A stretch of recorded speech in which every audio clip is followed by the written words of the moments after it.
We're here at PRI 2024 with Alex Chud. His, what does it make? 500, 600 horsepower? I think it's like 500 per wheel or something. 500 per wheel, 500 per wheel. So tell us about this thing and why the hell it's got those on it. So the sand paddles were kind of a joke. My buddy bought a sand car and we made 2 trips up to Silver Lake. And we just, every time we drove up there, we just made a joke about, let's throw some sand paddles on the race truck and see what it does. And my buddy Matt Gottschalk let me borrow these sand paddles. And we pulled the bed off, got some adapters, and bolted them up and went up to the sand dunes. How'd that work out for like turbos and everything else? I bought some big ass K&N filters, and then they make like a filter sock you put over it. The motor was already hurt, so that was part of the deal. It was like, the motor's already hurt, so what's going to happen is going to happen. But did it happen? So I haven't pulled the motor down yet. There was sand everywhere. So like when I got back, like blowgun to the spark plug holes, like Sandtopia. Like there's still sand. Like if you zoom in, like by the frame rails, like the anti-roll bar in the front, those mounts, they're full of sand. Is this the same motor that was? No, this is a new motor. So, okay. So it had a sleeve Gen 3 in there, and now it has a Ford Performance iron block. Okay. So it's aluminum rod. Aluminum rods. Aluminum rod motor, yeah. You had to do a lot of clearance for that? Yeah, and it sucked. The new Ford Performance iron block is tough. So I ended up paying my tuner, Andy. He has a performance shop. He actually hand whittled it out. So I didn't have to. I was like, fuck that. Yeah, I could imagine trying to get through that block. Yeah, they use a strong steel or iron or whatever it's made out of. It's tough. So what do you normally do with the truck? So normally the truck is no prep races. So normally it has 4 slicks on it.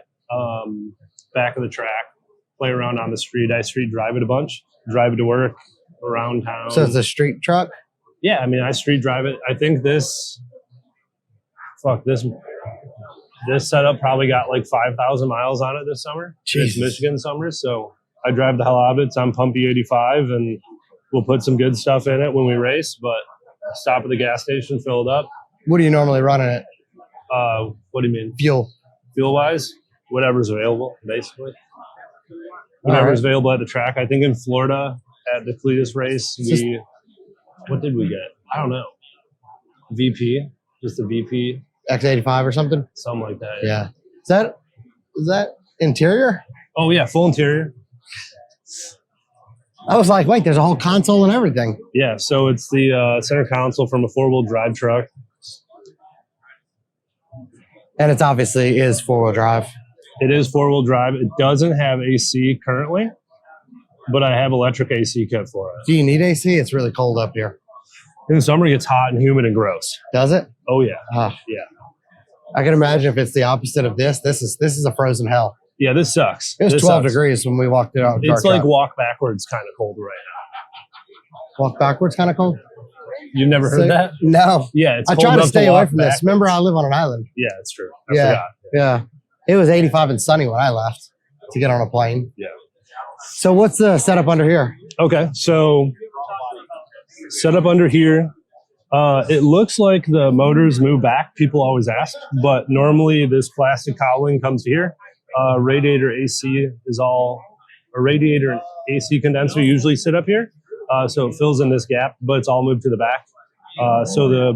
It's a Ford Performance iron block, stock crank, aluminum rod, DSS pistons, PSI springs, GT350 factory heads.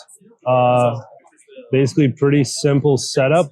Twin 7880 HPTs. 7080?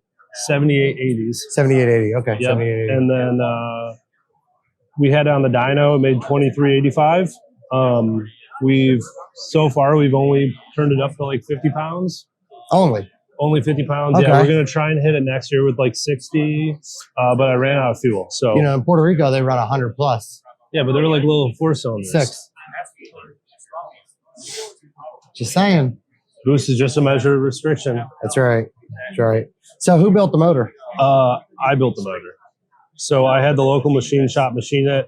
My buddy Andy did the clearancing for the rods, and then I assembled it and spec'd everything out with the help of my tuner Andy. So it's a built by me motor. Built by me. Built by I like me. that. I like that. Yeah. So had some issues in the past with engine builders, like everyone has. So yeah, if you want something done right, do it yourself. And I mean, it's living. Yeah, and if something goes wrong, I have no one to blame but myself.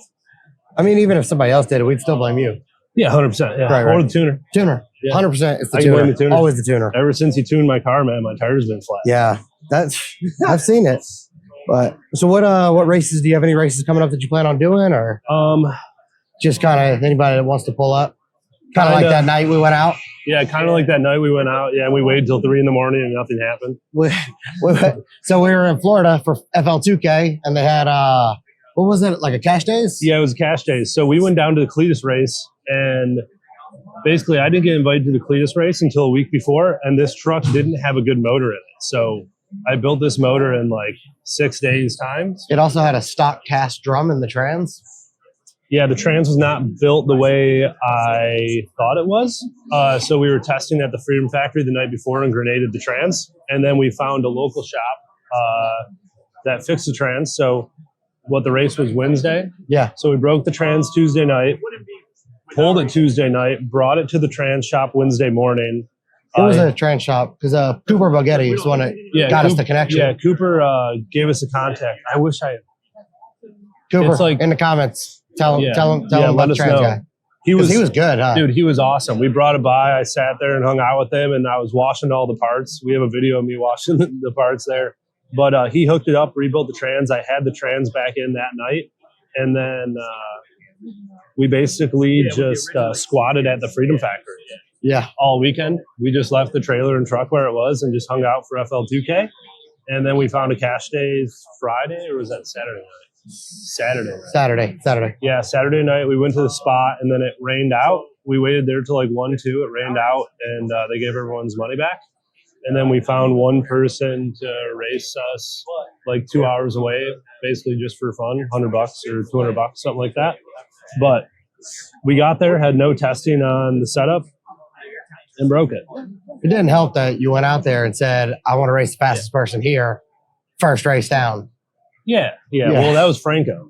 Franco stood up at the cast days, and he was like, all right, who's the fastest motherfucker here? Let's go first round. But that'd be our best chance. That would have been a good deal if they would have did it right then. Yeah. Because it was like just a little damp. Yeah. But, all right, well, how can people find you? How can they look you up, talk shit to you? Look me up, talk shit. My Instagram's Alex Chud, and then my business profile is Budget Billet.